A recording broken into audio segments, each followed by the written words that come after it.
جارێکی تر وەزیری نەوتی عێراق دۆسیەی نەوتی هەرێمی کوردستان دەوروژێنێت و سێ بژاردە دەخاتەوە بەردەم هەولێر. ئەندامێکی وەفدەکەی حکوومەتی هەرێمیش دەڵێت بۆ بەغدادمان ڕوون کردووەتەوە کە یاسای نەوت و غاز لەسەر حیسابی بودجەی هەرێم چارەسەر ناکرێت. التواصل المباشر ويا حكومة الإقليم ويا وزارة ئیحسان عەبدولجەبار وەزیری نەوتی عێراق ڕایگەیاند سێ ڕێگە هەن بۆ چارەسەرکردنی دۆسیەی نەوت لەگەڵ هەرێم. ئەوانیش پێداچوونەوەیە بە گرێبەستەکان و دامەزراندنی کۆمپانیای نەوت و گەڕاندنەوەی دەسەڵاتی فیدرالیە لە کێڵگە نەوتیەکان. لە بەرامبەردا عەبدولحەکیم خەسرە و ئەندامی وەفدی دانوستانکاری حکوومەتی هەرێم ڕایگەیاندووە ئەوەیان بۆ بەغداد ڕوون کردوتەوە کە هەرێم لە چوارچێوەی بڕگەی دوی مادەی 112 دەستور نەوت دەفرۆشێت و یاسای نەوت و غازیش لە عێراق نابێت لەسەر حسابی بودجەی هەرێم چارەسەر بکرێت.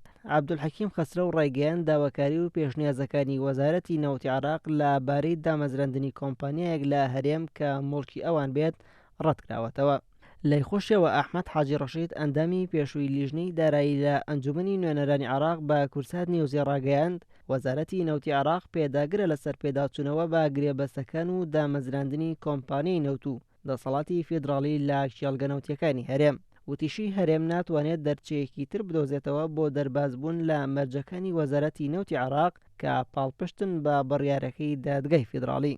ئەحمەد حاجی ڕەشید بە کورسات نیوزی ڕاگەیاند بەغداد مقڕە لەسەر ئەوەی داهاتی نەوتی هەرێم هاوشێوەی داهاتی نەوتی پارێزگاکانی تری عێراق و سۆمۆ بگەڕێتەوە بۆ بانکێکی ناوخۆیی. بە پێچەوانەوە هەموو بژاردەکان لە بەردەم بەغداد لەبارەی دۆسی نەوتی هەرێم کراوە دەبن.